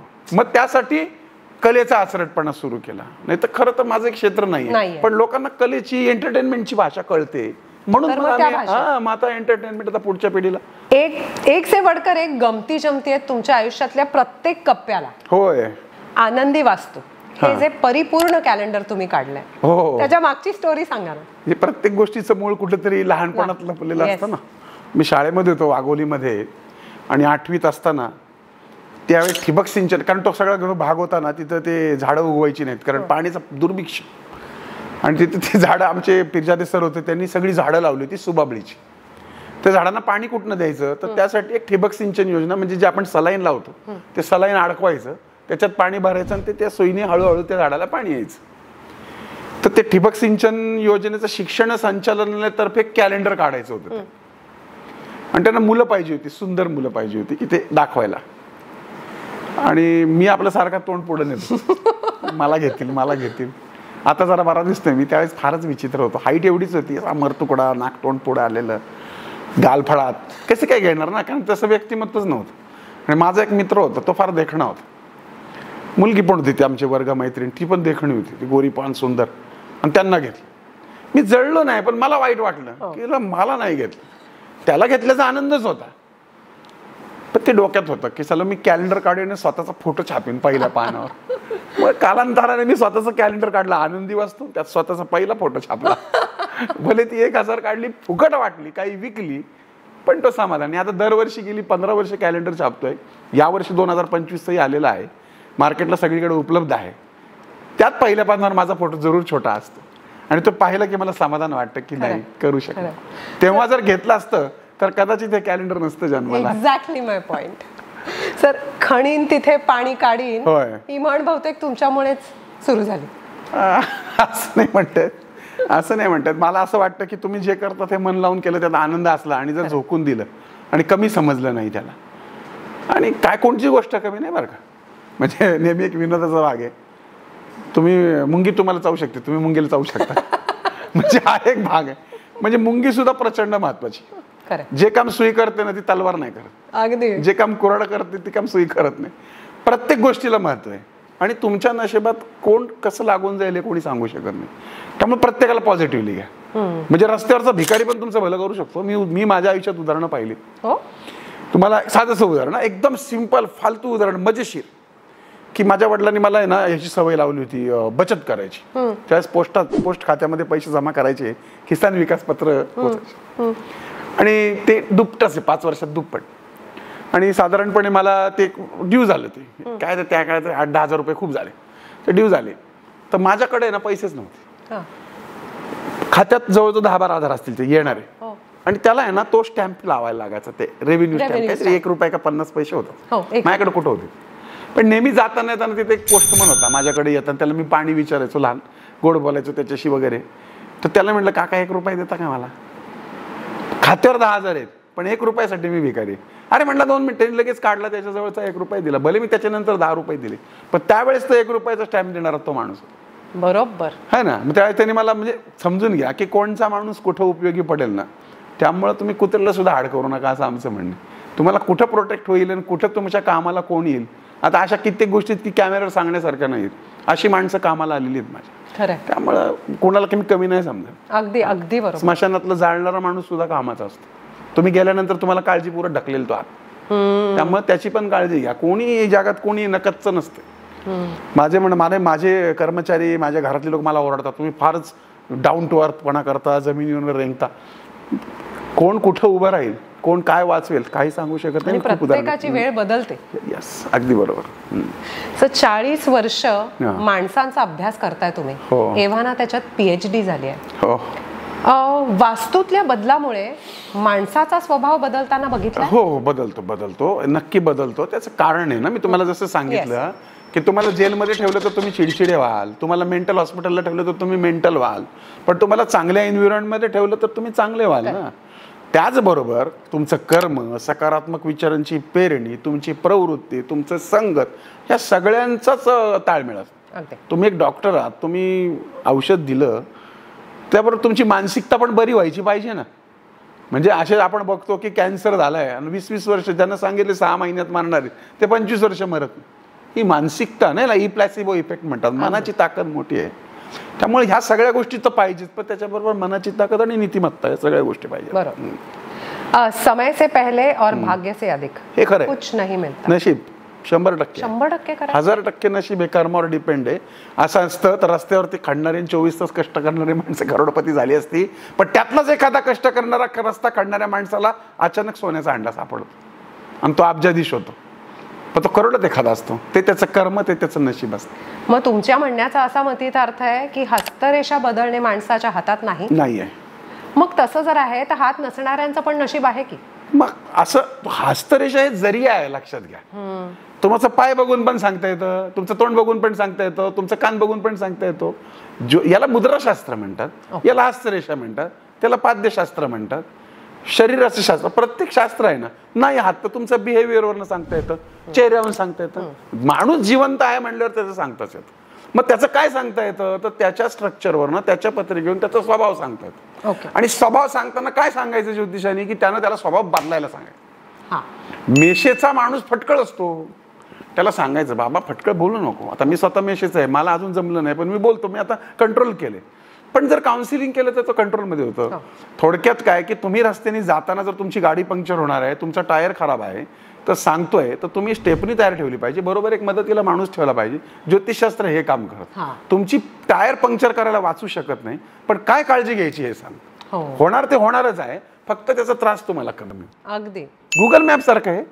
तुम्ही मुंबईला निघालाय, तुमची जर फ्लाईट असेल रात्री 9ची, तुम्ही जर 7ला निघाल तर तुम्ही गुगल मॅपला पाहून सांगता की अरे ट्रॅफिक जाम आहे, आपल्याला 2लाच निघायला पाहिजे. गुगल मॅप हे तुमचं भविष्य तर सांगताय. सेम आहे ना याच्यामध्ये. सर, पण आयुष्याची स्क्रिप्ट जर आधीच लिहून ठेवलेली आहे तर मग प्रयत्नांचा खटाटोप कशाला? नाही, आता बघा, ही ना देवाची ना हा बिझनेस आहे. म्हणजे मी नेहमी म्हणतो की हे जग आहे ना देवाचा बिझनेस आहे. मग करू नका असं होतं का? म्हणजे मलाही माहिती आहे की सगळ्या गोष्टी कर्माधिष्ठित आहेत, पण मग देवाने पण तेच सांगितलं की ते कर्म केलं तरच पुढे होणार आहे. आता एक उदाहरण देतो तुम्हाला, म्हणजे पटेल. प्रवासाला लोक चालली आहेत आणि गाडी थांबली आहे, बराच वेळ झाला. तो मागचा माणूस म्हणतो मी पुढे येऊन बसतो, पुढचा मागे जातो आणि पुढे गाडी ऍक्सिडेंट होतो आणि पुढचा माणूस मरतो. 18 तास तो मागे बसलेला असतो आणि 1 तासाकरता तो पुढे येतो. हे नशीब आहे. समजलं? आता त्याला आपल्याला माहिती आहे की बाबा हे तर बदलणार नाहीये, पण जर हे कळलं बदलणार आहे तर मग सृष्टी घडणारच नाही किंवा सृष्टी चालणार नाही. ज्योतिषी तुम्हाला सांगतो पण मरण नाही सांगत. तो काय म्हणतो, अरे बाबा तुला या काळापासून या काळापर्यंत अपघाताचा धोका आहे बरं का. मग तो माणूस म्हणेल मग मरायचा धोका आहे का? तो काय म्हणतो, नाही मला नाही सांगतायत, ते तुझ्या कर्मावर डिपेंड आहे, पण अपघाताचा धोका आहे. मग अशा वेळेस त्यांनी काळजी घेतली पाहिजे, रात्रीचे प्रवास टाळले पाहिजेत. पण काही गोष्टी यात चुकत नाहीत. मी तुम्हाला एक उदाहरण देतो की एका माणसाला, चांगलं फेमस उदाहरण आहे. त्या ज्योतिषांनी सांगितलं की तुझा बैलांनी मृत्यू होणार आहे बैल पोळ्याच्या दरम्यान. आता तुम्ही काय विचार करणार, बैल पोळ्याच्या दरम्यान मी स्वतःला बंद करून घेतो. सिंपल आहे. त्यांनी तसंच केलं. बैल पोळ्याच्या आधीपासून त्याने स्वतःला बंद करून घेतलं आणि बैलपोळा झाल्यानंतर तो बैलानेच मेला घराच्या आत. पडला प्रश्न, त्याच्या आईने मातीचे बैल आणले होते पूजा करायला आणि ते पूजा झाल्यानंतर माळ्यावर ठेवले होते आणि त्या माळ्याखाली हा बाबा झोपला. तिथं काहीतरी उंदराची खुडबुड झाली म्हणून मांजराने उडी मारली. मांजराचा पाय त्या बैलाला लागला आणि बैल त्याच्या डोक्यात पडला आणि तो मेला. अरे बापरे. आता हे काही मनगडत नाही, सत्य परिस्थिती आहे. ज्योतिषी तुम्हाला फक्त तर्क सांगतो, अर्थ तुम्ही लावायचा. किंवा ते निसर्ग लावेल. म्हणजे एखाद्याची अरे बापरे याच्या मागं तर गाड्या फिरणार, 25 वर्षांनी आईबाप ओरडले त्याच्यात काय बोलणार राव, गाड्या फिरणार. बरं मग काय करतो तुमचा मुलगा? ट्रॅफिक पोलीस येतो. अरे ट्रॅफिक पोलीस म्हणजे गाड्याच फिरतात ना. ज्योतिषाचा हा तर्क आहे, तुम्ही कशाला अंबानी समजताय त्याला. ज्योतिषशास्त्र हे तर्कावर आधारित आहे आणि ज्या ज्योतिषाचा तर्क खूप जास्ती परफेक्ट तो चांगला ज्योतिष. करेक्ट, अगदी करेक्ट. सर, एक आपल्याकडे प्रत्येक गोष्टीचं खापर नशिबावर फोडायची सवय आणि दुसरं खूप कॉमन दृष्ट. प्रत्येक गोष्टीला आपल्याला वाटतं की दृष्ट लागली आहे. नेमकं कसं समजायचं की ही दृष्ट लागली आहे किंवा नजर काढायला हवी आहे? कारण मी सांगते तुम्हाला, आपल्याकडे प्रत्येक गोष्टीची अतिशयोक्ती सुद्धा होते. म्हणजे कधी कधी दृष्ट लागली आहे म्हणून मेडिकल हेल्प न घेता तो माणूस जातो सुद्धा. बरोबर आहे. सो कसं समजायला बघा, दृष्ट लागते नाही अशातला भाग नाही. सकारात्मकता आहे तशी नकारात्मकता आहे, दिवस आहे तसा अंधार आहे, तसा ऑरा तुमचा डिस्टर्ब करणाऱ्या काही गोष्टी असतात. आणि असं नाही की खराब माणसाचीच नजर लागते. एक उदाहरण देतो तुम्हाला की एक करोडपती माणूस आहे, फुल त्याच्या घरात भरपूर खाऊ आहे आणि त्याला 10 दिवस आपण जेवायला द्यायचं नाहीये आणि 11व्या दिवशी त्याला आहे ना वडापावच्या ठेल्यासमोर उभा करायचा. पाऊस पडतोय, भजी तळली जाते, तर 10 दिवस तो उपाशी आहे. त्याला काय होईल? त्याची नजर लागेल का नाही? मग त्याची नजर वाईट आहे का? नाही, पण त्याची नजर लागणार, कारण त्याची वासना तिथे गेलेली आहे. एखाद्याचा संसार चांगला चाललाय आणि एखाद्या बाईचा संसार खूप खराब चाललाय. तिला असं वाटत नाही की हिचं वाईट व्हावं, पण तिला असं वाटतं की माझं नाही खरं.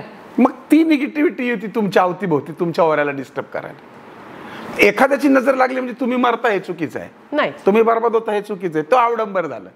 हा काही काळाकरता ती नजर डिस्टर्ब करते. ती कोणाला करते? हलक्या मनाच्या माणसाला. अच्छा. जो त्याचा जास्ती विचार करतो त्याला. पण त्यात सुद्धा म्हणजे अर्थात त्याच्यात सुद्धा राशी आहेत. काही ठराविक राशीच्या लोकांना कायम नजर लागते. फॉर एक्झाम्पल कर्क राशीला नजर लागते, तुळेला नजर लागते, मिथुनेला. कारण हे लोक खूपच म्हणजे जे लोक जास्ती स्वतःला दाखवायचा प्रयत्न करतात त्या लोकांना नजर लागते, कारण ते लोकांच्या नजरेत येतात ना. नजरेत आलं तर मग माझा विचार काय तुमच्याबद्दल चाललंय तुम्हाला काय माहिती. कदाचित वाईट डोक्यात येऊ शकतो, कदाचित मग तो तुमच्या भोवती अटॅक करतो. आणि मग दृष्ट किंवा नजर काढायचा अगदी सोपा आणि रामबाण ती आपोआपच निघते. यासाठी नामस्मरण, देवधर्म, देवाची पूजा करणं. देवा तुम्हाला निगेटिव्ह, हे बघा तुमच्या घरात उंदीर मरून पडला तर एक तर तो काढून टाकायचा किंवा घाण वास येतो तर स्प्रे मारायचा किंवा अत्तर लावायचं. ते लावलं की ऑटोमॅटिक कसं जाणार. अंधार घालवायचा असेल तर दिवा लावा. तसं जर नजर लागली असेल तर चांगली नजर तुमच्याकडे पडू द्या. म्हणजे देवाच्या नजरेसमोर जा, एखाद्या संताच्या नजरेसमोर जा, तुमच्या आईबापाच्या जवळ जा. त्याने असं केलं तरी तुमची नजर निघते ना. त्याला वेगळं करायची काय गरज. अगदी. सर, आपण मगाशी एक बोललो, पण आता मी मुद्दाम ते प्रश्नाच्या ह्याच्यात घेणार आहे. कारण तुमच्या काळात बहुतेक लग्न पत्रिका जुळवून व्हायची, पण एव्हाना मला समजलंय की तुम्हाला विस्तवाशी खेळायला खूप आवडतं. सो तुमची आणि तुमच्या सौंची म्हणजे सौ अश्विनी आनंद पिंपळकरांची पत्रिकेतले किती गुण जुळले होते? 13 गुण जमतो. आणि तरी बरं चाललंय सगळं, काही प्रॉब्लेम नाही. मुलं बाळ आहेत सगळे, काही आहे. ह्याचं लॉजिक सांगितलं ना मी तुम्हाला. माणसाने प्रत्येक गोष्टीला ऍडजस्ट करायला शिकलं तर काहीच प्रॉब्लेम होत. म्हणजे आता माझ्या मुलाचं लग्न झाले, लोकांना असं वाटतं सून घरात येणं म्हणजे वैरीण आणणं.